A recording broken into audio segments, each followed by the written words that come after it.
رب اشرح لي صدري ويسر لي امري واحلل عقدة من لساني يفقهوا قولي اللهم الهمنا رشدنا واعذنا من شرور انفسنا اللهم ارنا الحق حقا وارزقنا اتباعه وارنا الباطل باطلا وارزقنا اجتنابه اللهم وفقنا لما تحب وترضى آمین یا رب العالمین۔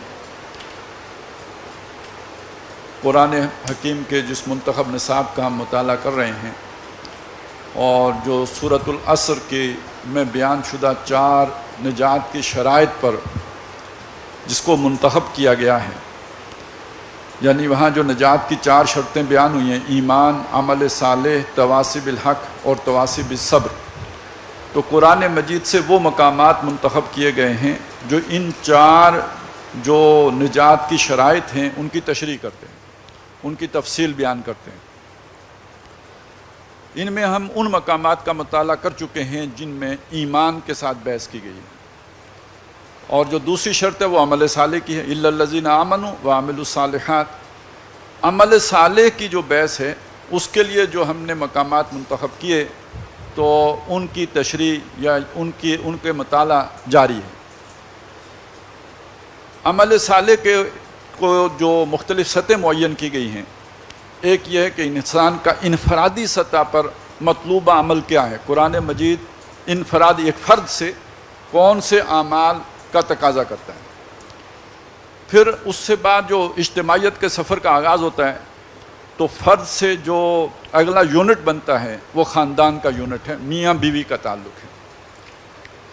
میاں بیوی سے آگے پھر معاشرہ وجود میں آتا ہے، مختلف خاندان مل کر ایک معاشرہ تشکیل دیتے ہیں، اور کئی معاشرے مل کر اب جدید دنیا میں ریاست کا تصور آیا ہے، پہلے یہ نہیں تھا، اب آ چکا ہے۔ تو ہم نے انہی سطحوں کے اوپر دیکھنا ہے کہ فرد کا عمل صالح کیا ہے، خاندان کا عمل صالح کیا ہے، معاشرے کا عمل صالح کیا ہے، اور اس سے اوپر ریاست کا عمل صالح کیا ہے۔ فرد کے عمل صالح پر ہم نے وہ مقامات دیکھ لیے۔ سورہ مومنون کی پہلی 11 آیات ہم نے پڑھنی، قد افلح المؤمنون الذین هم فی صلاتهم خاشعون والذین هم عن اللغو معرضون والذین هم للزکاة فاعلون، تو یہ اولئک هم الوارثون الذین یرثون الفردوس هم فیہا خالدون، یہ ایک فرد سے ڈیمانڈ ہے۔ اچھا، اسی کو دہرایا گیا ہے سورہ معارج کی آیت نمبر 19 تا 35 میں۔ یہی شرائط ہیں، الفاظ ذرا بدل گئے ہیں، لیکن یہ کہ وہی باتیں ہیں جن کو ان 16 آیات میں پھر دہرایا۔ یہ پہلی 11 آیات ہے سورہ مومنون کی، وہ 16 آیات ہیں، لیکن مضمون وہی ہے۔ ان پر عمل کرنے کے نتیجے میں جب ایک صالح شخصیت وجود میں آ جاتی ہے تو اس کے اوصاف کیا ہوتے ہیں، یہ سورہ فرقان کے آخری رکوع میں ہم دیکھ چکے۔ عباد الرحمن الذین یمشون علی الارض ہونا واذا خاطبهم الجاہلون قالوا سلاما، اور وہ مضمون چلا ہے، اور والذین یقولون ربنا هب لنا من ازواجنا وذریاتنا قرۃ اعین واجعلنا للمتقین اماما تک ان کے اوصاف بیان ہو گئے، یہ بھی ہم نے پڑھ لیا۔ تو فرد کی حد تک ہماری بحث مکمل ہو گئی۔ اب اس کے بعد خاندان کے ادارے کی بات آئی، تو اس کے لیے ہم نے سورہ تحریم کا انتخاب کیا ہے۔ سورہ تحریم 28ویں پارے میں، جیسے کہ ہم پہلے بھی ذکر کر چکے ہیں، 28ویں پارے میں آخری صورت ہے، اور یہ ان 10 صورتوں کا حصہ ہے جو مدینہ میں نازل ہوئی ہیں۔ ویسے بیشتر قرآن مجید تو وہ ہے جو مکے میں نازل ہوا، اور آخری جو منزل ہے اس میں تو زیادہ تر قرآن مکی ہی ہے، لیکن یہ کہ اس میں یہ 10 صورتیں جو تقریباً سوا پارہ بن جاتا ہے، سوا پارہ سے تھوڑا سا کم، کیونکہ سورہ حدید ہے وہاں سے شروع ہوتی ہیں اور 28ویں پارے پہ آ کے ختم ہو جاتی ہیں۔ سورہ حدید 27ویں پارے کی آخری صورت ہے، تو یہ کوئی سوا پارے کے لگ بھگ 10 صورتیں جو مشتمل ہیں، یہ ساری کی ساری مدینہ میں اتری ہیں، اور ان کا آپس میں بڑا گہرا ربط و تعلق ہے۔ پہلی صورت سورہ حدید ہے، اور اس میں ایک یوں سمجھے خلاصہ بیان کر دیا گیا اگلی صورتوں کے مضامین کا۔ تفصیل کا وقت نہیں ہے، لیکن میں خاص طور پر سورہ حدید کے سب سے آخری رکوع کی طرف اشارہ کرتا ہوں، جس میں رہبانیت کا ذکر ہے۔ وَرَهْبَانِيَّةً ابْتَدَعُوهَا مَا كَتَبْنَاهَا عَلَيْهِمْ، رہبانیت کی ابتدا انہوں نے یعنی عیسائیوں نے کی تھی، ہم نے ان پر فرض نہیں کی تھی۔ اس سورہ مبارکہ کے اپنے مضامین کے اندر اس کا ایک علیحدہ مقام ہے اس مضمون کا کہ وہ جہاد فی سبیل اللہ سے بحث ہو رہی ہے وہاں پہ، تو جہاد کے مقابل رہبانیت کو لے کے آئے. جہاد ایک معاشرے میں ہوتا ہے اور رہبانیت معاشرے سے فرار کا نام ہے. تو اس لیے جہاد کی ضد کے طور پر وہاں پہ رہبانیت کا ذکر کیا گیا کہ اس کے برعکس اللہ کو راضی کرنے کا ایک عمل جہاد فی سبیل اللہ ہے. کچھ لوگوں نے جہاد فی سبیل اللہ کو ترک کر کے رہبانیت کا راستہ اختیار کر لیا اللہ کو راضی کرنے کا, معاشرے سے فرار. اب اس کا آپس میں جو ربط ہے اسے سمجھ لیں. اللہ کے دین پر عمل کرنے کے راستے میں سب سے بڑی رکاوٹ معاشرہ پیدا کرتا ہے, مخالفت. ہمارا رواج تم نے توڑ دیا, ہمارے طریقے سے تم ہٹ گئے, برادری کا طریقہ تم نے چھوڑ دیا, یہ بچے ہیں, یہ بیوی ہے, ان کی فرمائشیں ہیں, ان کی فہمائشیں ہیں, ان کے والدین ہیں, ان کی آرزویں ہیں, تمنائیں ہیں. اب یہ کلیش پیدا کرتا ہے. اس کلیش کا تقاضا یہ جہاد کرو. جہاد بھی سیف ہی نہیں ہوتا ہے, جہاد بھی باللسان بھی ہوتا ہے, آپ پیسیو ریزسٹنس بھی ہوتی ہے. تو آپ اس کے مقابلے میں مزاحمت کرو اور معاشرے کے اندر رہ کے کرو, اس کا نتیجہ نکلے گا. اور دوسری صورت کیا ہے, آپ معاشرے سے بھاگ جاؤ اور جنگل میں جا کے بیٹھ جاؤ. تو یہ رہبانیت ہے. اس کو کہا گیا لا رہبانیت فی الاسلام, اسلام میں کوئی رہبانیت نہیں, آپ جہاد کریں. اور اسی کو حضور نے دوسری طرف فرمایا میری امت کی رہبانیت جہاد فی سبیل اللہ ہے. تو ان کا آپس میں رب بھی آپ کے سامنے آ گیا اور وہ رہبانیت کی تشریح بھی آ گئی کہ آج یعنی اسلام میں وہ والی رہبانیت تو بالکل نہیں ہے جو ترک دنیا کی والی رہبانیت ہے. اور اگر ترک دنیا کی کوئی صورت ہے تو وہ یہ ہے کہ اس معاشرے کو ٹھیک کرنے کے لیے جہاد کیا جائے. یہ اللہ کے نبی صلی اللہ علیہ وسلم نے واضح کر دیا. اچھا, اس رہبانیت میں ظاہر ہے گھر گھرستی کی زندگی تو ہوتی نہیں. تو یہ جو 10 صورتیں ہیں ان میں سے آخری 2 صورتیں گھر گھرستی کی زندگی سے بحث کر رہی ہیں. جب اسلام میں رہبانیت نہیں ہے تو اس کا مطلب اسلام میں گھر گھرستی کی زندگی ہے, خاندان ہے, میاں بیوی ہیں. تو ان میاں بیوی کے مسائل کو ان 2 صورتوں کے اندر ڈسکس کیا گیا ہے. اور جو سورہ طلاق ہے اور سورہ تحریم, یہ 2 صورتیں. سورہ طلاق میں خاندان کے ایک ایسی کیفیت زیر بحث لائی گئی ہے کہ جس میں میاں بیوی کے درمیان انبن ہو گئی ہے, ان کے درمیان انڈرسٹینڈنگ نہیں ہے, ان کے نقطہ نظر کا اختلاف ہو گیا ہے اور وہ مل کر خاندان کے ادارے کو اس طرح نہیں چلا پا رہے جس طرح کہ چلانا چاہیے. اپنی رنجش کی وجہ سے, اپنے اختلاف کی وجہ سے ان میں باہمی محبت اور مودت اور ایثار اور قربانی اور تعلق کی کمی ہو گئی ہے. اب ان کو جوڑ کر رکھنا, جو عیسائیت میں تھا وہاں طلاق تھی نہیں, یہ غیر فطری عمل ہے. 2 آدمی ایک دوسرے کی شکل نہیں دیکھ سکتے, آپ انہیں کہتے ہیں مل کے رہو, تو یہ ایک غیر فطری عمل ہے. تو اسلام نے اس کا راستہ رکھ دیا کہ آپ طلاق دے کے سیپریشن اختیار کر لو, علیحدہ علیحدہ ہو جاؤ, جدا ہو جاؤ.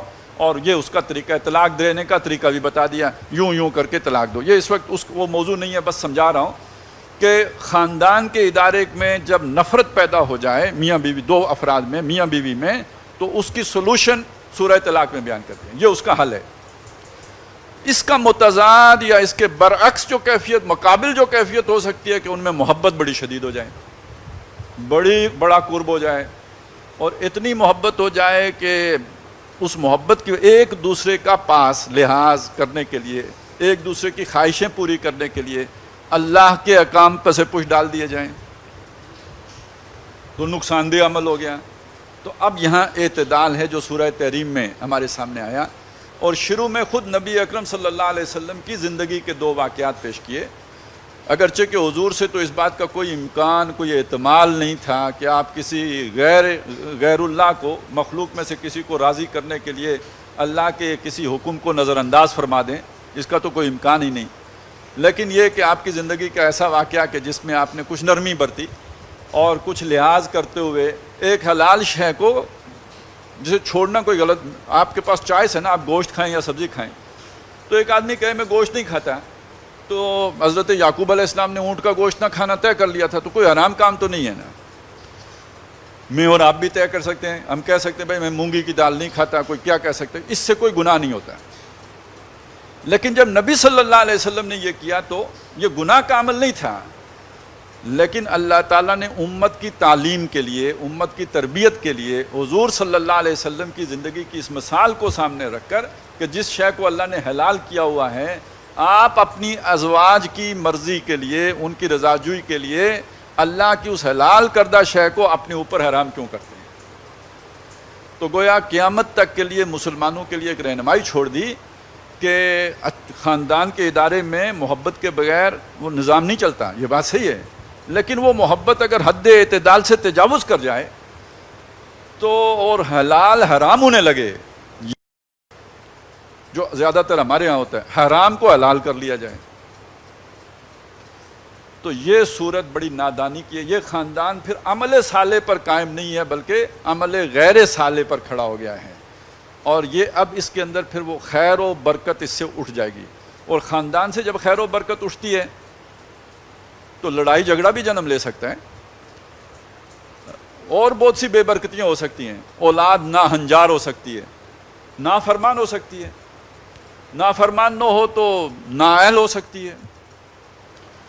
تو یہ میں نے چند چیزیں آپ کے سامنے رکھی ہیں، باقی آپ قیاس کر لیجئے کہ بے برکتی کی کیا کیا صورتیں ہو سکتی ہیں، بے چینی، بے قلی، بے آرامی، کوئی ایک دوسرے سے راضی نہ رہنا، کھٹبٹ لگی رہنا، پھر یہ ساری کیفیات پھر گویا اس بے برکتی کی علامت ہوں گی۔ تو گویا خاندان اب عمل صالح پر نہیں کھڑا بلکہ عمل غیر صالح پر کھڑا ہو گیا، اور ایک معمولی سی لغزش کہ جس میں آدمی جہاں پہ کھڑا ہو سٹینڈ لینا چاہیے تھا وہاں پہ سٹینڈ نہیں لیا، جہاں پہ کھڑا ہونا چاہیے تھا وہاں کھڑا نہیں ہوا، اور کہا خیر ہے یار کوئی نہیں ٹھیک ہے، تو یہ خیر ہے کوئی نہیں ٹھیک ہے، اس سے پھر اتنی بڑی خرابی وجود میں آ جاتی ہے۔ اسی کو پھر ایک اور انداز میں بتایا، قُوا انفسکم واہلیکم نارا، اپنے کو بھی اور اپنے بچوں کو بھی آگ سے بچاؤ، وہ آگ کے جس کے تپش اتنی ہوگی کہ پتھر بھی اس میں پگھل جائیں گے، اور جس کے اوپر وہ تند خو فرشتے تعینات ہوں گے جو بہت ہی سخت مزاج ہیں، تمہارے بچوں کی چیخ و پکار سے ان کے دل پر کوئی اثر نہیں ہوگا۔ تو آج اگر بچہ نماز نہیں پڑھتا یا جھوٹ بولتا ہے یا کہیں اس نے کوئی غلط کام کیا ہے، آپ کہیں خیر ہے کوئی نہیں، بڑا ہوگا تو ٹھیک ہو جائے گا، تو آپ کی یہ جو نیگلیجنسی ہے یا یہ جو سستی ہے، اس کے نتیجے میں بچے کے اخلاق بگڑ گئے تو سوچو پھر اس کا انجام کیا ہوگا۔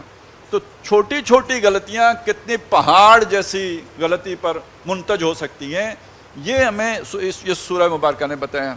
اب آئیے آگے کہ اگر اس معاملے میں اس سے پہلے کوئی کوتاہی ہوئی ہے، کوئی سستی ہو گئی ہے، کوئی توجہ عدم توجہی ہو گئی ہے، چوکنا نہیں رہا ہے آدمی، تو اب اس کے پاس موقع ہے پلٹ آئے، توبہ کرے۔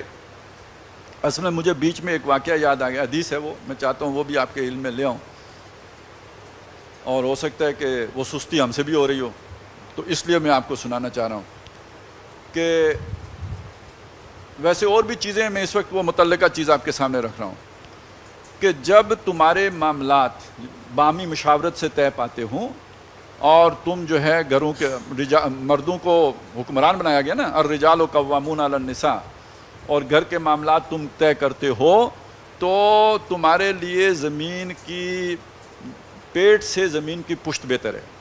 پیٹ قبر، پشت اوپر سطح پہ رہنا، یعنی زندہ رہنا تمہارے لیے اچھا ہے، تم زندہ رہنے کے قابل ہو۔ اور جب تمہارے معاملات تمہاری عورتوں کے ہاتھ چلے جائیں تو پھر تمہارے لیے زمین کی پیٹھ سے زمین کا پیٹ بہتر ہے۔ تو دیکھنا چاہیے کہ ہم اپنے معاملات اپنے ہاتھ میں رکھتے ہیں یا یہ کہ ہمارے معاملات جو ہے وہ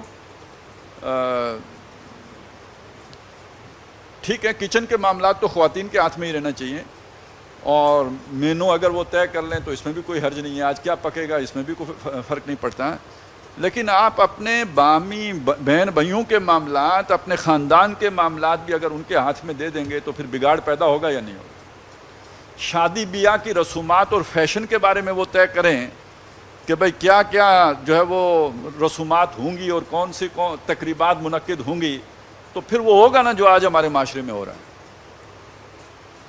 تو پھر تمہارے لیے زمین کی پیٹھ سے زمین کا پیٹ بہتر ہے۔ تو یہ بھی اگر اس میں قائلی ہو رہی ہے، یعنی اپنی ذمہ داری کا احساس نہیں ہے کہ گھر والوں کو میں نے بچانا ہے، میں نے سیدھے رخ پہ لے کے چلنا ہے، آگ سے انہیں میں نے بچانا ہے، تو اگر یہ احساس نہیں ہے تو یہ بڑی غیر ذمہ دارانہ بات ہے، اور یہ غیر ذمہ دارانہ بات اللہ کے لیے بڑی ناپسندیدہ بات ہے۔ تو اگر ایسا رویہ ہے، ایسی کاہلی اور سستی اور ایسی جو ہے وہ عدم توجہی ہے، تو یا ایھا الذین آمنو، اے وہ لوگوں جو ایمان لائے ہو، توبو الی اللہ توبۃ نصوحا، توبہ کرو تابہ یتوب پلٹنا. اور یہ وہ توبہ ہے. توبہ کا مطلب یوں سمجھے یو ٹرن لو, یعنی آپ بغاوت پہ جا رہے ہو, غلط رخ پہ جا رہے ہو, آپ کہیں جو ہے وہ غلط موڑ گئے ہو. تو غلط موڑ گئے ہو تو اب کیا کرو, دوبارہ موڑ ٹھیک کرو نا, آلٹر کورس کرو, واپس آؤ, پلٹ کے آؤ, لوٹ کے آؤ. یہ توبہ ہے. اس معنی میں کوئی شک نہیں ہے کہ وہ آدمی بہت بڑا ہے کہ جو توبہ کرے, بہت دلیر ہے, اس پر اللہ بہت خوش بھی ہوتے ہیں. یعنی ایک کوئی بندہ کتنا ہی بڑا گناہ کیوں نہ کر لے, اگر وہ توبہ کر لے تو اللہ معاف کرنے والا ہے. ان اللہ یغفر الذنوب جمیعا. اے لوگو اپنے گناہوں پر مایوس نہ ہو جاؤ, بے شک اللہ تعالیٰ سارے کے سارے گناہ معاف کر دینے والا ہے.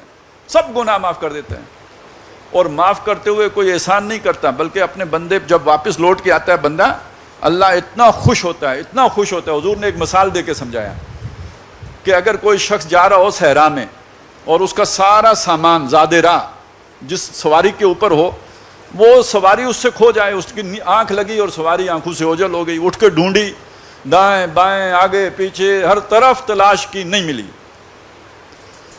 اب صحرا کا سفر ہے, مہینے کا سفر ہے, کتنے عرصے کا سفر, اس صحرا میں کوئی سامان زیست بھی نہیں, بے آب ہو گیا, نہ پانی کا جو ہے وہ کوئی چشمہ اور نہ کوئی دانہ اناج. سامان وہ تھا جو اونٹنی پر یا سواری پر تھا, وہ غائب ہو گئی. تو اس کا ایک ہی مطلب ہے موت ہے.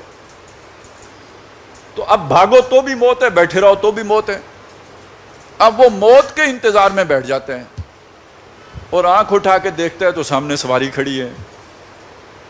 اس کی خوشی کا کیا ٹھکانہ ہوگا, جو موت کے لیے بیٹھ گیا اور سامنے زندگی آ کے کھڑی ہو گئی. تو حضور نے اس کی خوشی کو بھی جو ہے وہ بیان کیا کہ کیسے اتنی خوشی ہوئی, وہ جو کہتے ہیں خوشی سے پاگل ہو گیا. اس پاگل پنے میں اس نے یہ کہا, اس کے زبان سے الفاظ نکلے, اے اللہ تو میرا بندہ میں تیرا رب, یعنی اتنا خوش ہو گیا. تو حضور نے اس کی خوشی کا یہ عالم بیان کرنے کے بعد فرمایا کہ اللہ تعالیٰ اس بندے سے جو توبہ کرے اس سے بھی زیادہ خوش ہوتا ہے. تو توبو الی اللہ توبۃ نصوحا, پلٹو اللہ کی طرف. اچھا, یہ توبۃ نصوح جو ہے اس کو بھی لوگوں نے کہانیوں کے انداز میں بیان کیا کہ نصوح کوئی شخص تھا اور وہ جو ہے نا بڑا یعنی عیار مکار قسم کا آدمی تھا, عورتوں کے بیس میں کہیں وہ خواتین کے غسل خانے میں گھس جاتا, یہ اس طرح کی باتیں لکھیں. پھر ایک دن پکڑے جانے لگا تو شیخ وہ دربار میں تھا, پکڑے جانے لگا, ظاہر گردن اٹھتی, اس نے بڑی پکی مخلصانہ توبہ کی تو اللہ تعالیٰ نے کوئی بہانہ کر کے اس کو بچا لیا. یہ کہانی لوگوں نے بنائی, اپنی جگہ کہانی مطلب وہ بات سمجھانے کے لیے ٹھیک ہے, لیکن یہ سچ نہیں ہے. اس لیے کہ توبۃ نصوحا, اگر نصوح کی توبہ ہوتا تو یہ ترکیب اضافی ہوتی, تو پھر نصوحن جو ہے یہ خن نہ ہوتا, نصوحن ہوتا. توبۃ نصوحن, پھر یہ توبتن کے اوپر تنوین نہیں آ سکتی تھی کیونکہ مضاف جو ہے یہ اس پر تنوین نہیں ہوتی. اور دوسری بات یہ ہے کہ جو مضاف الیہ ہے وہ مجرور ہوتا ہے. تو یہ دونوں باتیں بتا رہے ہیں, یہ مرکب اضافی نہیں ہے, یہ مرکب توصیفی ہے, جس کا مطلب نصوح, نصح کہتے ہیں خیر خائی کو. الدین النصیحہ, نصیحت اسی سے بنا ہے. خیر خواہانہ توبہ یعنی اپنے ساتھ مخلص ہوتے ہوئے توبہ کرو, اپنے ساتھ چوری نہ کرو.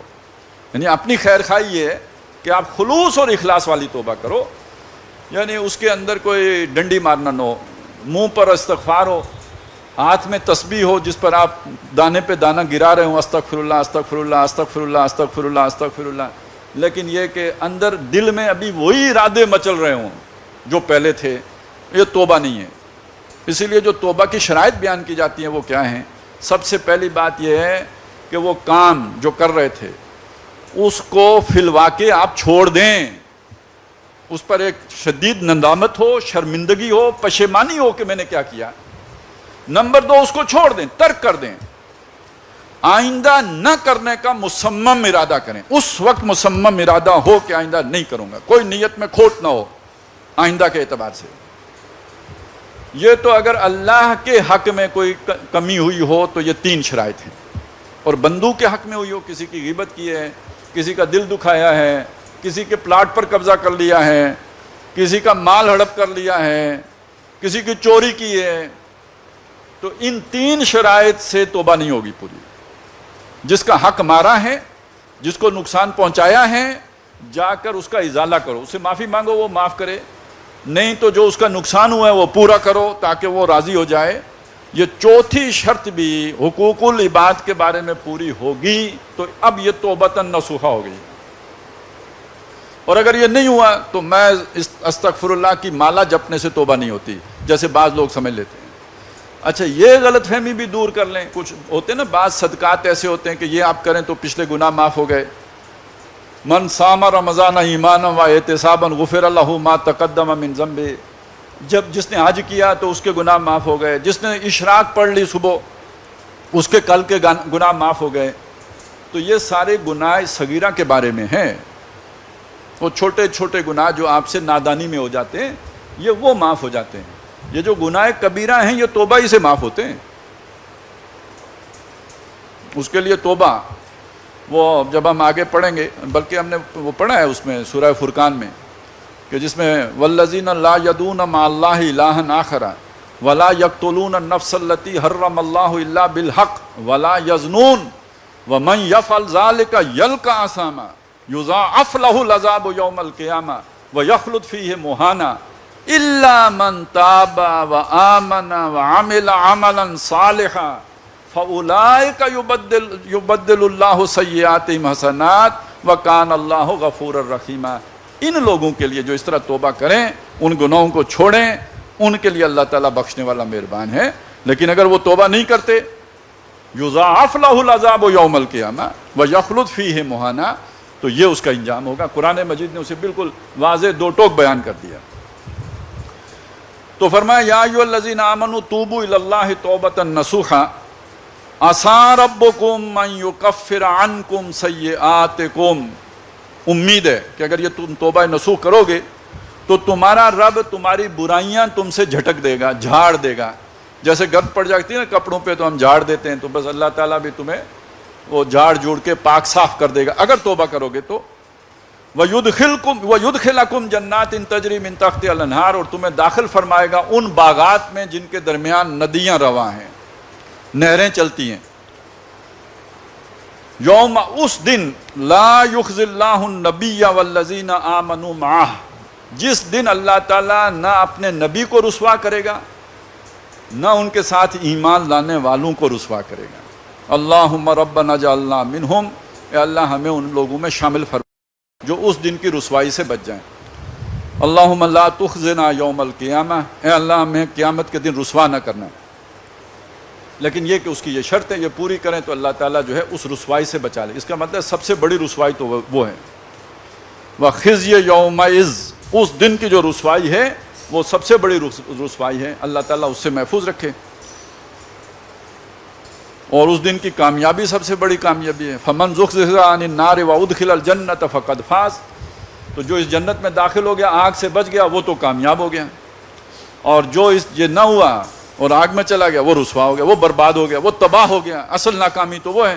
بے شک دنیا میں وہ بش جیسی طاقت رکھتا ہو، بے شک اس کے پاس بل گیٹس جتنی دولت ہو، لیکن یہ کہ اگر وہاں وہ ناکام ہو گیا تو برباد، رسوائی ہے. نورہم یسعی بین ایدیہم، ان کا نور دوڑتا ہوگا. صحیح، وہ آپ جو حج پہ گئے ہیں تو صحیح ہوتی ہے نا، ذرا تھوڑا تیز چلنا، کوشش کرنا، بھاگنا بھی کے معنی میں بھی آتا ہے. تو اب یہ دیکھیں نا، روشنی کے لیے قرآن مجید کہتا ہے چلتی ہوگی، دوڑتی ہوگی ان کے آگے. آج ہمیں سائنٹیفکلی معلوم ہے کہ سپیڈ ہوتی ہے لائٹ کی بھی، لائٹ سپیڈ. تو ان کی روشنی ان کے آگے آگے چلتی ہوگی. بین ایدیہم، ان کے سامنے سے بھی، و بے ایمانہم، اور ان کے دانے سے بھی. دو روشنیاں ہوں گی. ویسے دو آنکھیں تو یہ بھی آخر ان میں بھی روشنی ہے نا جس سے ہم دیکھتے ہیں. ایک روشنی یہ بلب کی روشنی ہے، ایک روشنی ہماری آنکھوں کی روشنی ہے. یہ دو روشنیاں جمع ہوتی ہیں تو ہمیں نظر آتا ہے، اس کے بغیر نظر نہیں آتا. خارج میں روشنی نہ ہو، آنکھوں میں بینائی ہو، اندھیرا ہو، نظر نہیں آئے گا. باہر روشنی ہو، آنکھوں میں روشنی نہ ہو، پھر بھی نظر نہیں آئے گا. دو روشنیاں چاہیے دیکھنے کے لیے. اسی طرح یہ جو سامنے کی روشنی ہے نا، یہ نور ایمان ہے جو خود دو روشنیوں سے بنا ہے. ایک نور فطرت ہے جو انسان کے اندر ہے، دوسرا نور وحی ہے جو محمد الرسول اللہ پہ اتری ہے. یہ نور علی نور، وہ ایمان کے مباحث میں ہم پڑھائے ہیں سورہ نور آیت نمبر 35 میں، اللہ نور السماوات والارض. یہ جو ایمان ہے یہ اللہ پر ایمان، یہ آسمانوں اور زمین کی روشنی ہے. اور پھر اس کو جا کے کنکلوڈ کیا، نورہم نور علی نور، ایک روشنی ان کے اندر، وہ روح کی روشنی جو اللہ نے ان کے اندر پھونکی ہے، وہ پہلے سے موجود تھی، اوپر سے یہ روشنی آ گئی، ان دونوں نے مل کر ان کو ایک نور ایمان عطا کر دیا. یہ روشنی ہے جو دل سے نکلے گی. ایک نور اعمال ہے. آپ نے نماز پڑھی، نورانی عمل ہے یا نہیں؟ آپ نے روزہ رکھا، نورانی عمل ہے یا نہیں؟ ایک جگہ پہ جھوٹ بول کے آپ لاکھوں بچا سکتے تھے، ہو سکتا ہے پھانسی کے پھندے سے بچ سکتے ہوں، یا اپنے کسی عزیز کو پھانسی کے پھندے سے بچا سکتے ہوں. وہاں آپ نے سچ بول کے وہ سارا نقصان گوارا کر لیا. یہ نورانی عمل ہے یا نہیں؟ کہنے کو ایک سچ ہے، لیکن اس ایک سچ کے پیچھے کتنا بڑا ایمان ٹھاٹھے مار رہا ہے نا. یہ معمولی سچ نہیں ہے. تو یہ تو نور کا کوئی حمالہ ہے. تو ایک نور اعمال ہے. تو یوں سمجھیے وہ نور اعمال کا کاسب آپ کا دایاں ہاتھ ہے. نیک اعمال دائیں ہاتھ میں دیے جائیں گے نا، تو اس دائیں ہاتھ میں بھی ایک روشنی ہوگی. اور یہ روشنی ایک وہ جو پل صراط کا مرحلہ ہے نا، جو عام طور پہ جس کو بیان کیا جاتا ہے، سورہ حدید میں اس کا نقشہ کھینچا گیا ہے. گپ اندھیرا ہوگا، کچھ نظر نہیں آئے گا. نظر صرف ان کو آئے گا جن کو کے پاس یہ دو روشنیاں ہوں گی، اپنی روشنیاں. ایک سامنے سے نکل رہی ہوگی گویا دل سے، اور ایک دائیں طرف سے نکل رہی ہوگی، اعمال کی روشنی، ایمان کی روشنی. ایمان اور عمل صالح، یہ دو روشنیاں، وہ اس مرحلے سے پار ہو جائیں گے صحیح سلامت. اور جن کی روشنیاں نہیں ہوں گی وہ ٹھوکر کھا کے گریں گے، نیچے دوزخ ہوگی. اور یہ تمیز کس کے درمیان کرائی جائے گی؟ کافروں اور مسلمانوں کی تمیز نہیں ہے. کافر تو پہلے ہی ٹھکانے لگ چکے. یہ مسلمانوں کے اندر تمیز ہوگی. چنانچہ سورہ حدید میں اس کی وضاحت کر دی گئی. وہ جو پیچھے رہ جائیں گے، جو آگے نہیں آ سکے کیونکہ روشنی نہیں تھی، وہ پیچھے سے مسلمانوں کو پکاریں گے، الم نکم معکم، ہم تمہارے ساتھ نہیں تھے، ہم مسلمان نہیں تھے، یہ کیا ہو گیا؟ قالوا بلا، وہ ان کو مڑ کے کہیں گے کیوں نہیں، تم بھی مسلمان تھے، ہمارے ساتھی تھے. ولکنکم فتنتم انفسکم، تم نے اپنے آپ کو خود فتنے میں ڈالا. وتربصتم، تم گو مگو کا شکار ہو گئے. ورتبتم، تمہیں شک ہی پڑ گیا. وغرتکم الامانی، تمہیں دنیا کی خواہشوں نے دھوکہ دیا. وغرکم حتی جاء امر اللہ، یہاں تک کہ اللہ کا حکم یعنی موت آ گئی.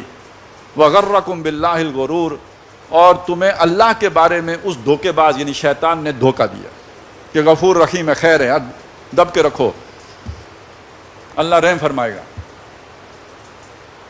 اور آج تم اس نور سے محروم ہو، روشنی نہیں ہے، وہ تمہارے پاس نہیں ہے. الم نکم معکم قالوا بلا ولکنکم فتنتم انفسکم وتربصتم وارتبتم وغرتکم الامانی حتی جاء امر اللہ وغرکم باللہ الغرور. تو یہ مسلمانوں کے درمیان ایک فرق کرنے کے لیے کہ کھرا مسلمان کون ہے اور دکھاوے کا مسلمان کون ہے، یا یوں سمجھیے کہ اصلی مسلمان کون ہے اور نسلی مسلمان کون ہے، یہ فرق کرنے کے لیے وہ پل صراط ہوگی. تو اس موقع پر ان کی روشنی ان کے آگے آگے دوڑتی ہوگی. یسعی نورہم بین ایدیہم و بایمانہم، اور وہاں بھی وہ دعا کر رہے ہوں گے. یقولون، دعا کرتے ہوں گے، کہتے ہوں گے ربنا اتمم لنا نورنا واغفر لنا، اے ہمارے رب ہمارے نور کو پورا کر دے اور ہمیں بخش دے. یہ پورا کر دے، اتمم لنا نورنا. وہ ایک حدیث سے بات سمجھ میں آتی ہے کہ حضور صلی اللہ علیہ وسلم نے فرمایا کہ کچھ لوگوں کی روشنی جو ہے اتنی ہوگی کہ مدینہ سے صنعاء تک، یمن کے شہر، وہاں تک پہنچ جائے. سرچ لائٹ ہوگی بہت، یعنی اتنی جھماکہ ہوگا اس کا.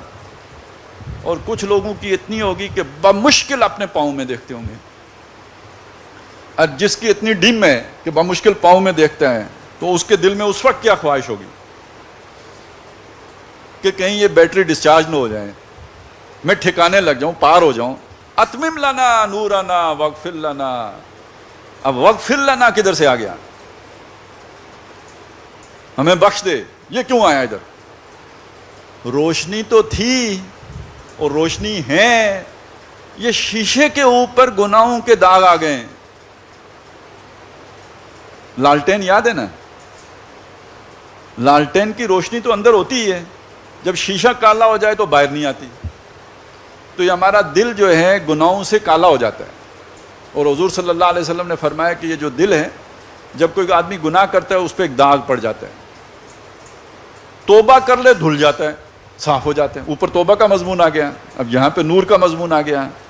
توبہ کرتا ہے صاف ہو جاتا ہے، اور اگر توبہ نہیں کرتا مزید گناہ کرتا ہے تو دوسرا دبا پڑ جاتا ہے، یہاں تک کہ کرتے کرتے پورا دل سیاہ ہو جاتا ہے. اور پھر حضور نے اپنی مٹھی بند کر کے دکھایا، پھر بند ہو جاتا ہے. بند ہو جانے کا کیا مطلب ہے؟ اب خارج کا نور بھی اس پر اثر نہیں کرے گا، اب وہی سے اسے کوئی فرق نہیں پڑے گا. یہ جو ہے نا، جو دل کے اوپر مور ہو گئی ہے، اب کوئی فرق نہیں. ظاہرہ بند ہو گیا تو اوپر سے مور لگ گئی، اب چھٹی ہو گئی. تو وہ دعا کر رہے ہوں گے کہ ہمارے رب ہمارے اس نور کو پورا کر دے. اتمم لنا نورنا واغفر لنا انک علی کل شیء قدیر. بے شک تو سب کر سکتا ہے. ہم یہ نور تو پیچھے سے کما کے لانا تھا، شیشہ صاف کر کے لانا تھا، ہماری کوتاہی سے یہ کچھ گندا رہ گیا، لیکن تو قادر ہے نا، یہاں بھی تو اس کو صاف کر سکتا ہے، یہاں بھی مہربانی کر سکتا ہے. انک علی کل شیء قدیر. یا ایھا النبی جاہد الکفار والمنافقین واغلظ علیہم ومأواہم جہنم وبئس المصیر. یہ آیت نمبر 9 میں بظاہر خاندان سے ہٹ کر ایک مضمون آ رہا ہے، اس کا خاندان سے تعلق نہیں ہے، لیکن سورہ مبارکہ کے مضمون کے ساتھ تعلق ہے. قرآن مجید میں یہ آیت 2 ہی مقامات پر آئی ہے، سورہ توبہ میں اور سورہ تحریم میں، اور یہ منافقین کے باب میں ہے. کافروں کے معاملے میں تو یہ بات ہمیں معلوم ہے کہ مکے میں نبی صلی اللہ علیہ وسلم نے ان کی ہر طرح کی اذیتیں، تکالیف، مصائب جھیلے ہیں، جواب نہیں دیا، صبر کیا. اور ہجرت کرنے کے بعد پھر اینٹ کا جواب پتھر سے دیا. فَاقْتُلُوهُمْ حَيْثُ ثَقِفْتُمُوهُمْ وَأَخْرِجُوهُمْ مِنْ حَيْثُ أَخْرَجُوكُمْ وَالْفِتْنَةُ أَكْبَرُ مِنَ الْقَتْلِ وَقَاتِلُوهُمْ حَتَّىٰ لَا تَكُونَ فِتْنَةٌ وَيَكُونَ الدِّينُ لِلَّهِ. اور اگر کوئی کسی حرام مہینے میں بھی ہو گیا، انہوں نے پوچھا یسألونک عن القتال فی الشہر الحرام، یسألونک عن الشہر الحرام قتال فیہ قل قتال فیہ کبیر. اس میں جنگ کرنا بہت گناہ کا کام ہے، لیکن وصد عن سبیل اللہ وکفر بہ واخراج اہلہ منہ اکبر عند اللہ والفتنۃ اکبر من القتل. تو اب مارو ان کو. اب یہ معاملہ وہاں پہ چل رہا ہے، یعنی سختی ہو رہی ہے. ان کے ساتھ جو ہے نا، وَلْيَجِدُوا فِيكُمْ غِلْظَةً، تمہارے اندر وہ سختی پائیں. أَشِدَّاءُ عَلَى الْكُفَّارِ.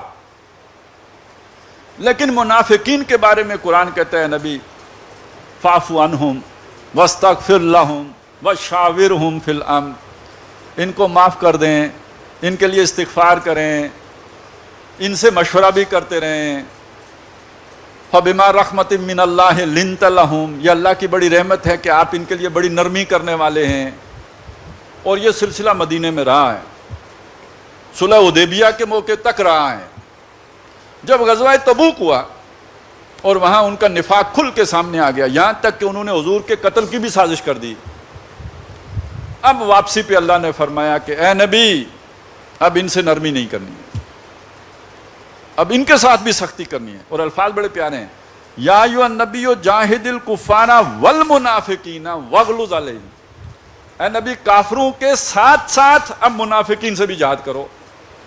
گویا جیسے کافروں پر سختی کرتے رہے ہو، اب ان پر بھی سختی کرو. تو چونکہ اس سورہ مبارکہ میں نرمی، ایسی نرمی جس سے کسی کے اخلاق بگڑ جائیں، بچوں کے، بیویوں کے، اس سے منع کیا گیا. تو اے نبی، آپ کی ان مہربانیوں سے انہوں نے ناجائز فائدہ اٹھایا. آپ نے جو ان پر دست شفقت رکھا ہے، ان کو موقع دیا ہے، ان کی گرفت نہیں فرمائی ہے، ان کو فوراً نہیں ٹوکا ہے، اور ان پر آپ لطف و کرم کرتے رہیں، معاف کرتے رہیں، ان کے جھوٹوں کو بھی قبول کرتے رہیں، اس سے یہ بگڑ گئے ہیں. اب ان پر بھی یہ ڈنڈے کے ہیں، یہ لاتوں کے بوت ہیں. اگر ان کے اندر کوئی خیر ہوتا تو اتنی مہربانیوں کے بعد یہ سنبھل چکے ہوتے، ان کے اندر جو ہے وہ مطلوبہ اوصاف پیدا ہو گئے ہوتے، نہیں ہوئے۔ اس کا مطلب ہے یہ خیر سے خالی ہے، یہ محمد الرسول اللہ کے دامن سے بھی وابستہ ہو کر جوں کے توں ہیں، گل محمد کے گل۔ لہذا اب ان کی بھی ڈنڈا پریڈ کیجئے، اب ان کے لیے بھی وہ 4 کتاباں عرشوں آئیاں تے پنجواں آیا، اب اس کا استعمال کیجئے۔ یہ لاتوں ہی کے بھوت ہیں، یہ باتوں سے ماننے والے نہیں، یہ مہربانیوں سے سنبھلنے والے نہیں، لہذا اب ان کی خبر لیجئے۔ وَغْلُظْ عَلَيْهِمْ وَمَأْوَاهُمْ جَهَنَّمْ، اور آپ نے خبر نہ بھی لی تو اللہ تو ان کو نہیں چھوڑے گا، ان کا ٹھکانہ دوزخ ہے۔ اور اب نوٹ کیجئے کہ یہ جو نور والی وہ بات آئی تھی نا، پل صراط والی، یہ اہل ایمان اور منافقین کی چھانٹی کے لیے ہوگا۔ وہ جو منافق ہیں ان کا یہ انجام ہے کہ ان کے پاس نور نہیں ہوگا اور وہ دوزخ میں جائیں گے۔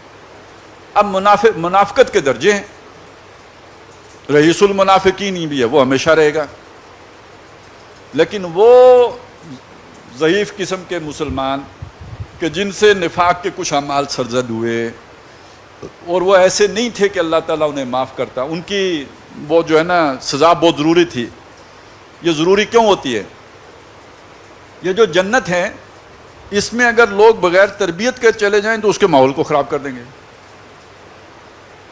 وہاں تو ایک خاص ایجوکیٹڈ لوگ چاہیے نا، تربیت یافتہ لوگ چاہیے، ویل کلچرڈ لوگ چاہیے جو وہاں پہ جا کے رہائش اختیار کریں تاکہ پھڈے نہ ہوں، نہیں تو دنیا والے پھڈے وہاں بھی شروع ہو جائیں۔ لہٰذا سارا گند ٹھکانے لگانا ہے، پرجنگ کرنی ہے، نو انسانیت کی صفائی کرنی ہے۔ اب اگر کسی کا ضروری تزکیہ نہیں ہوا اور اس کے اندر وہ گندی چیزیں رہ گئیں تو ضرور ہے کہ وہ جا کے آگ کے ذریعے سے پاکی حاصل کر کے تو اس قابل ہو جائے کہ اب جنت میں جا کے رہائش رکھنے کے اہل ہو جائے۔ لہٰذا وہ جو آتے ہیں نا کہ جب وہ ان میں جدائی ہوگی تو بیچ میں ایک دیوار آ جائے گی، تو دیوار میں یہ بھی بتایا جاتا ہے اس میں ایک دروازہ ہوگا، فَضُرِبَ بَيْنَهُمْ بِسُورٍ لَهُ بَابٌ، اس کے اندر ایک دروازہ ہوگا۔ تو علماء نے لکھا ہے کیوں ہوگا کہ جو ان میں سے پاک ہوتے جائیں گے، کوئی نور ایمان کی کوئی رمق ان کے اندر تھی، گناہوں کی وجہ سے روشنی باہر نہیں آ رہی تھی، تو جب وہ شیشہ قلب جو ان کا صاف ہوگا تو اس دروازے سے گزر کے تاکہ وہ آ سکیں۔ اور باقی روایات میں ایک بڑا دلچسپ واقعہ بھی ہے، آخری بندہ جس نے آنا ہوگا دوزخ سے جنت میں، آخری سب سے آخر والا، اس کے دل میں خیال آئے گا کہ یار اتنی مخلوق جنت میں چلی گئی، اب جنت میں بچا کیا ہوگا؟ جیسے آپ سبزی منڈی جائیں نا، دیر سے جائیں تو اب فروٹ لیں یا سبزی لیں تو گلی سڑی باقی بچتی ہے، تو وہ سوچے گا اب کیا بچا ہوگا یہاں پہ، میں کیا لوں گا جنت میں، میرا حصہ کیا آئے گا؟ تو روایات میں آتا ہے جب اس کو بھی ملے گا نا تو اس زمین کی نعمتوں سے 10 گنا زیادہ ہوگا۔ تو باقی بس قیاس کر لیجئے کہ اللہ نے کیا کچھ نعمتیں ہیں جو انسان کے لیے جنت میں رکھی ہیں۔ تو ٹھکانہ ان کا دوزخ ہے، وَبِئْسَ الْمَصِيرُ، اور لوٹنے کی بری جگہ ہے۔ اللہ تعالیٰ اس سے ہمیں محفوظ فرمائے۔ اب وہ واپس جو اصل مضمون ہے اس کی طرف مضمون لوٹ رہا ہے، اور اب اس میں مثالیں دی جا رہی ہیں، خاندان کے ادارے کی مثالیں، اور ایک بڑا اہم نقطہ واضح کیا گیا ہے کہ یہ جو میاں بیوی کا تعلق ہے یا کوئی بھی تعلق دنیا میں ہے، یہ دنیا کی زندگی کے ضرورت کے تحت ہے، دنیا کے تقاضے نبھانے کے لیے، اس کی بنیاد پر آخرت کے فیصلے نہیں ہونے ہیں کہ اگر خامد جنت میں جائے گا تو لازماً بیوی بھی جنت میں جائے، یا بیوی جنت میں جائے گی تو خامد بھی لازماً جنت میں جائے، یا میاں بیوی دونوں جنت میں جائیں تو بیٹی بیٹا بھی جنت میں جائیں۔ نو، وہاں اصول وہ جو پہلے ہم پڑھ چکے، فرد کا عمل صالح، ہر آدمی، کلہم آتیہ یوم القیامت فردا، تم سب کے سب قیامت کے دن اکیلے اکیلے آؤ گے۔ ایسا نہیں ہوگا کہ جناب جو مسلمان ہوئے تھے سارے جنت میں، جو یہودی ہوئے تھے سارے دوزخ میں۔ ایسا بھی نہیں ہوگا کہ مسلمانوں میں سے جو دیوبندی ہو گئے تھے وہ سارے جنت میں، باقی سارے دوزخ میں، یا بریلوی ہو گئے تھے وہ سارے جنت میں اور باقی سارے دوزخ میں۔ اور ایسا بھی نہیں ہوگا کہ سعودی عرب والے سارے جنت میں اور باقی سارے دوزخ میں، یا پاکستان والے سارے جنت میں اور باقی سارے، ایسا کچھ بھی نہیں۔ اسی سے یہ بھی سمجھ لیجئے کہ ایسا بھی نہیں ہوگا کہ سارے آوان جنت میں اور باقی سارے دوزخ میں، یا سارے عباسی جنت میں اور باقی سارے دوزخ میں، یا سارے چودھری جنت میں اور باقی سارے دوست، ایسا کچھ بھی نہیں ہوگا. ہر آدمی اکیلا اکیلا. یا فلانا خاندان سارا جنت میں اور اس کے علاوہ سارے جو ہے وہ دوست، ایسا نہیں. اللہ کے نبی نے اس کو یہاں تک بیان کر دیا، اے فاطمہ محمد کی بیٹی صلی اللہ علیہ وسلم رضی اللہ تعالیٰ عنہ، اپنے آپ کو آگ سے بچا لو، اس لیے کہ اللہ کے سامنے میں تمہارے کچھ کام نہیں آ سکتا. تو پھر اس کے بعد کیا باقی بچا ہے؟ ہاں ایک بات رہ گئی، وہ بھی بیان کر دوں. ایسا بھی نہیں ہوگا کہ جماعت اسلامی ساری جنت میں اور باقی جماعتیں دوزخ میں، نہیں. وہ وہاں پہ ہر فرد ذاتی حیثیت میں اپنے عمل کا حساب دے گا. یہ کسی ملک کی شہریت، کسی جماعت کی رجسٹریشن اور کسی مسلک کا تعلق یہ بنیاد نہیں بن سکتا جنت میں جانے کا. ذاتی عمل ہوگا جو بنے گا. اور اس کو ایکسٹریم پہ جا کے بیان کیا قرآن مجید نے. ضرب اللہ مثلا للذین آمنوا، اللہ مثال بیان کرتا ہے ان لوگوں کے لیے جو ایمان لائے. کس کی؟ امرأۃ نوح و امرأۃ لوط، حضرت نوح علیہ السلام کی بیوی کی اور حضرت لوط علیہ السلام کی بیوی کی.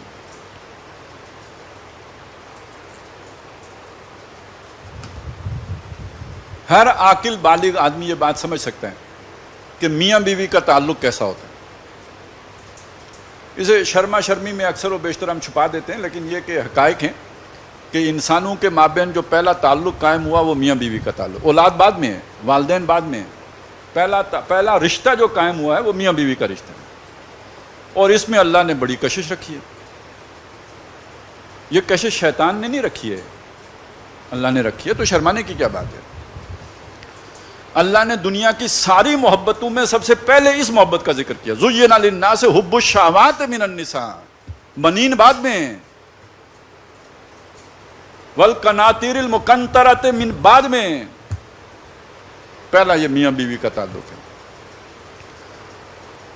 تو اگر یہ ساتھ نہیں رہ سکیں گے وہاں تو اور کسی کی کیا گنجائش ہے؟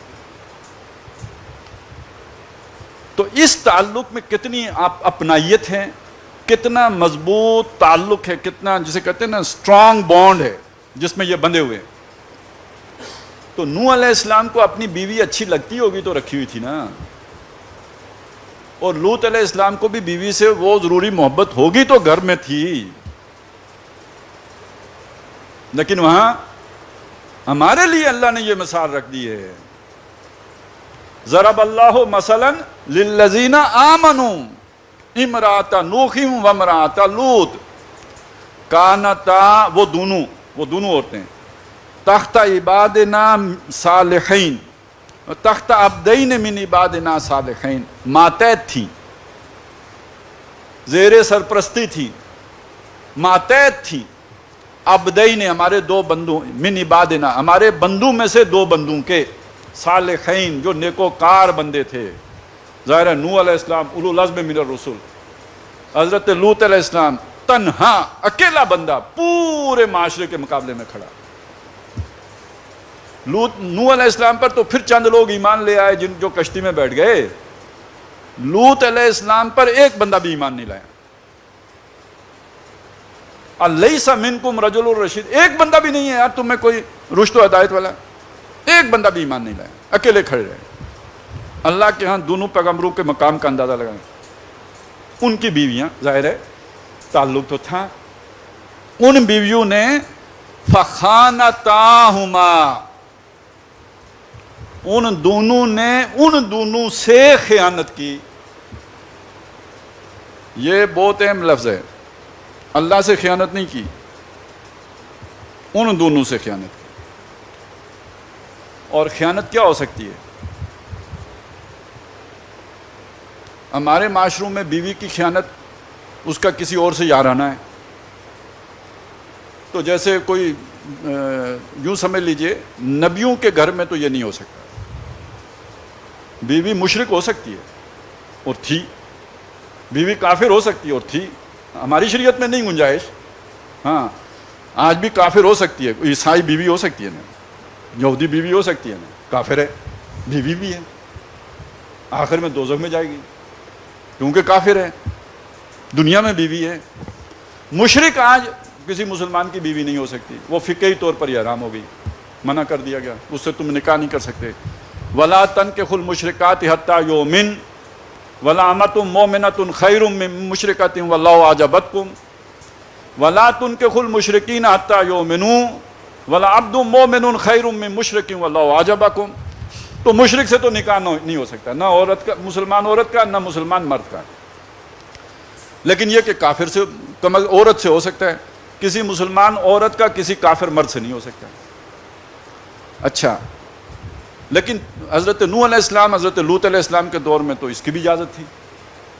اب یہاں خیانت، بدکاری خیانت نہیں ہو سکتی۔ قرآن نے اصول بیان کیا، الخبیثات للخبیثین والخبیثون للخبیثات والطیبات للطیبین والطیبون للطیبات۔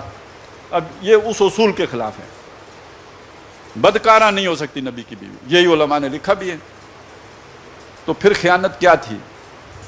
جو معلوم خیانت ہے، چھپی ہوئی نہیں ہے۔ ایک تو اللہ کی نافرمانی، یعنی ان کے مشن کی ساتھی نہیں تھی، جو ان کی زندگی کا مشن ہے ان کی زندگی کا رخ اس کے برعکس ہے۔ اور دوسرا اہم تر، دونوں، خاص طور پہ لوط علیہ السلام کی بیوی کا تو ذکر بھی ہے کہ انہوں نے حضرت لوط علیہ السلام کا راز افشا کر دیا تھا۔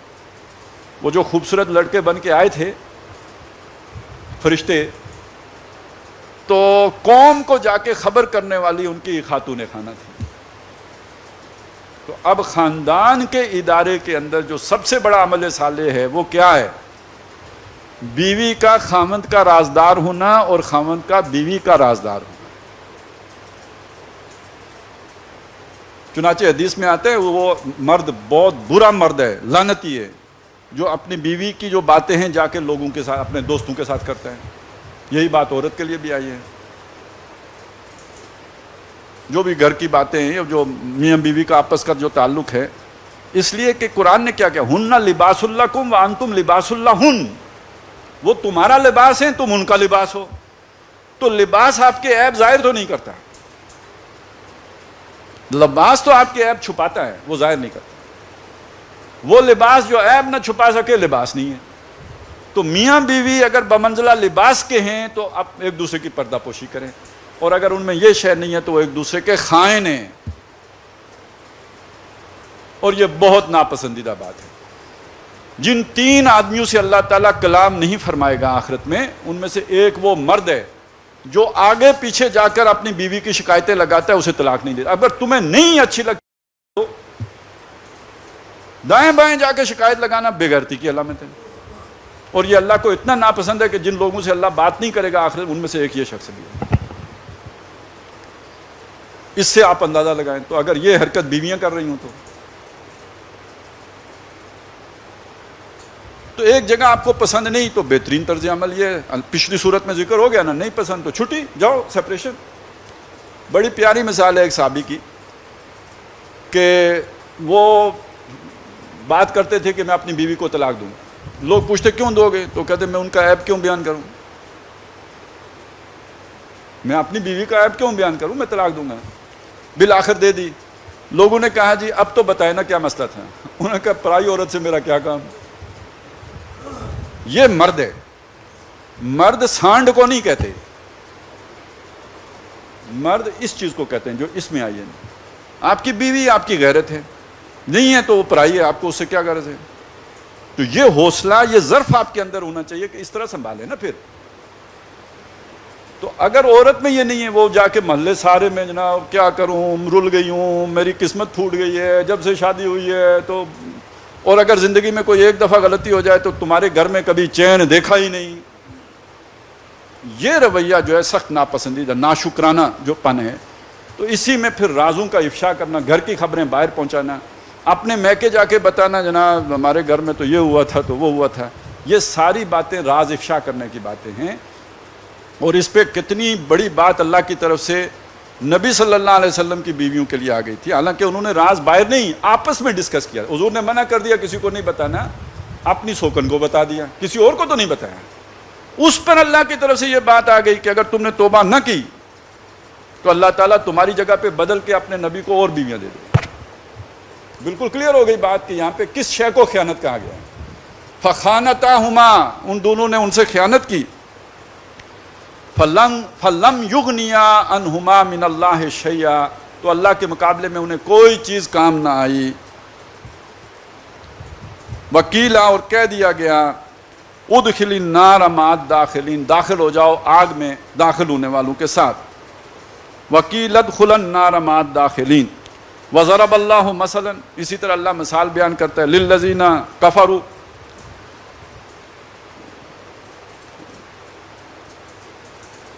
وہ پہلی مثال تھی کافروں کی. ومثلا للذین کفروا، اللہ تعالیٰ مثال بیان کرتا ہے کافروں کی. امرأۃ نوح و امرأۃ لوط، اور اب مثال بیان کر رہا ہے اللہ تعالیٰ ایمان والوں کے لیے. یعنی کوئی خاتون اگر وہ ایمان والی ہے اور وہ کسی کافر کے ہتھے چڑھ گئی، کسی ناہنجار مسلمان کے ہتھے لگ گئی. ابھی مجھے کچھ دن پہلے ہی، ایک تو پھر بھی ہماری سوسائٹی تو پھر بھی اللہ کا کرم ہے، وہ اس حد تک نہیں ہے معاملہ. یہ کسی نے مجھے کینیڈا سے کوئی خاندان تھا، انہوں نے بات بتائی کہ وہاں پہ تو اب صورتحال یہ ہے کہ مرد اپنی عورتوں کو زبردستی بے پردگی پر مجبور کرتے ہیں، اور کئی خواتین اپنے مردوں سے اس وجہ سے الگ تھلگ رہتی ہیں کہ وہ انہیں یہ غیر شرعی کام کرنے کا حکم دیتے ہیں. تو اب ایسے ناہنجار کے ہتھے کوئی لگ گئی ہو تو وہ کیا کرے؟ وہ اپنی زندگی کیسے بتائے؟ اس کے لیے اللہ نے مثال دی امرأۃ فرعون، فرعون کی بیوی کی مثال.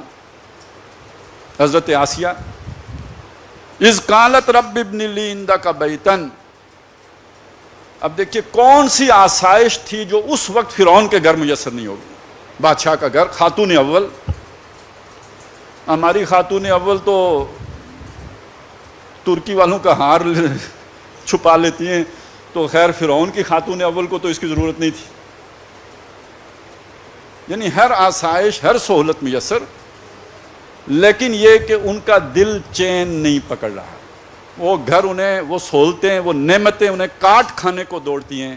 وہ اللہ سے ملتمس ہیں، اے اللہ میرے لیے گھر بنا دے اپنے پاس. کیا مطلب ہے؟ یہ موت کی دعا ہے. مجھے یہ نعمتیں نہیں چاہیے، یہ دنیا مجھے نہیں چاہیے، یہ آسائشات نہیں چاہیے. تو کینیڈا والے بھی تو انہی آسائشات کے لیے گئے ہوئے ہیں. پھر اس تہذیب میں یہ سب کچھ ہے. رب ابن لی عندک بیتن فی الجنت ونجنی من فرعون، اور مجھے نجات دے فرعون سے، وعملہ، اور اس کے کرتوتوں سے، اس کے عمل سے، ونجنی من القوم الظالمین، اور ظالموں کی قوم سے مجھے بچا لے. وہی موت کی دعا. یعنی ان کی ان نعمتوں سے کوئی غرض و غایت نہیں، استغنا ہے، بے پرواہی ہے. ومریم ابنۃ عمران التی احصنت فرجہا، اور وہ عورت مریم کہ جو عمران کی بیٹی تھی. یہ عمران دو ہیں. ایک عمران وہ ہیں جو حضرت موسیٰ اور حضرت ہارون علیہ السلام کے والد محترم ہیں، اور ایک عمران وہ ہیں جو حضرت مریم کے والد ہیں. تو عمران کی بیٹی مریم التی احصنت فرجہا، جس نے اپنی شرمگاہ کی حفاظت کی، عفیفہ رہی. فنفخنا فیہ من روحنا، تو اس میں ہم نے اپنی روح میں سے پھونکا. کلمت اللہ، وہ امر اللہ. اور جو حضرت جبریل علیہ السلام نے آ کے فتمثل لہا بشرا سویا، تو انہوں نے آ کے اپنی روح میں سے پھونکا اللہ کی روح. وصدقت بکلمات ربہ، تو ربہا، اس نے اپنے رب کے کلمات کی تصدیق کی. یہ جو کلمات آئے تھے جو جبریل نے آ کے انہیں یقین دانی کرائی، انہیں حیرت تو ہوئی کہ میرے کیسے اولاد ہو جائے گی. وَلَمْ يَمْسَسْنِي بَشَرٌ قَالَ كَذَلِكَ اللَّهُ يَخْلُقُ مَا يَشَاءُ إِذَا قَضَىٰ أَمْرًا فَإِنَّمَا يَقُولُ لَهُ كُن فَيَكُونُ. یہ کلمات ہیں نا. اب ان کی انہوں نے تصدیق کی. وَكُتُبِهِ، اور اس کی کتابوں کی تصدیق کی. وَكَانَتْ مِنَ الْقَانِتِينَ، اور وہ تھی فرما بردار. اب دیکھیے تین مثالیں ہمیں دے دیں. ایک مثال دو عورتیں ایک انتہائی اچھے گھر میں، نبیوں کے گھر میں، لیکن جائیں گی دوزخ میں. دوسری مثال ایک نیک عورت انتہائی برے گھر میں مگر جائے گی جنت میں. تیسری مثال ایک ایسی عورت جو خود بھی بہت نیک، ماحول بھی بہت اچھا، کلیسا کا ماحول. وَكَفَّلَهَا زکریا، زکریا نبی کی پرورش میں پروان چڑھی. تو وہ اور ظاہر ہے وہ ہر طرف سے جو ماحول بھی اچھا، خود بھی اچھی. اب بات کیا سمجھائی؟ آپ کو اچھا ماحول ملا، آپ میں بھی اچھائی ہے، نور علی نور. آپ کو برا ماحول ملا، آپ 15ویں صدی میں پیدا ہوئے، جنت آپ اپنی پھر بھی کما سکتے ہیں. آپ فرعون کے گھر میں ہیں، جنت پھر بھی کما سکتے ہیں. آپ دجال کے دور میں ہیں، جنت پھر بھی کما سکتے ہیں. سٹینڈ لیں، جنت کی تمنا رکھیں اور دنیا کی نعمتوں پر جنت کی نعمت کو ترجیح دیں، موت کو ترجیح دیں. فتمنوا الموت ان کنتم صادقین. تو یہ ہے اصل میں جو ایک معیار ہے. اور تیسری بات یہ کہ آپ انتہائی اچھے ماحول میں ہیں، لیکن یہ ہو سکتا ہے کہ اس کے باوجود آپ دوزخ میں چلے جائیں. حضور کے ساتھیوں میں سے بھی جو منافقین ہیں وہ دوزخ میں جائیں گے نا، دامن رسول سے وابستہ ہونے کے باوجود دوزخ میں جائیں گے. ایک مثال رہ گئی ہے، بندہ بھی برا، ماحول بھی برا. وہ آخری پارے میں تبت یدا ابی لہب وتب ما اغنی عنہ مالہ وما کسب سیصلی نارا ذات لہب وامرأتہ حمالۃ الحطب. وہ دونوں ظلمات بعضھا فوق بعض. تو ایک خاندان کا عمل صالح، دو ہاتھوں سے تالیاں بجتی ہیں. ہر ہاتھ کا اپنا کردار ہے، وہ اپنے کردار کا جواب دہ ہوگا آخرت میں جا کر. خاندان کے ادارے کو چلانے کے لیے بھی دو پہیے جیسے گاڑی کے ہوتے ہیں، تو ایسے یہ دو پہیے ہیں. ایک انفرادی عمل تھا جو اس نے اپنی جگہ پہ کرنا ہے، وہ ہم پہلے پڑھائیں. خاندان کے ادارے کو چلانے کے لیے ایک اجتماعی عمل درکار ہے، لیکن اس اجتماعی عمل کو بھی لے کے چلنے کے لیے دو آدمیوں کی علیحدہ علیحدہ ایفرٹ چاہیے، اور اس میں بھی اخلاقی پوزیشن دونوں کی مختلف ہوگی، اور وہ اپنے اپنے کردار کے اعتبار سے آخرت میں نوازے جائیں گے یا سزا کے مستحق ہوں گے. اللہ تعالی ہمیں اس خاندانی زندگی میں بھی وہ روش اختیار کرنے کی توفیق عطا فرمائے کہ جو ہمارے لیے آخرت میں نجات کا باعث ہو. بارک اللہ لی و لکم فی القرآن العظیم و نفعنی و ایاکم بالآیات والذکر الحکیم.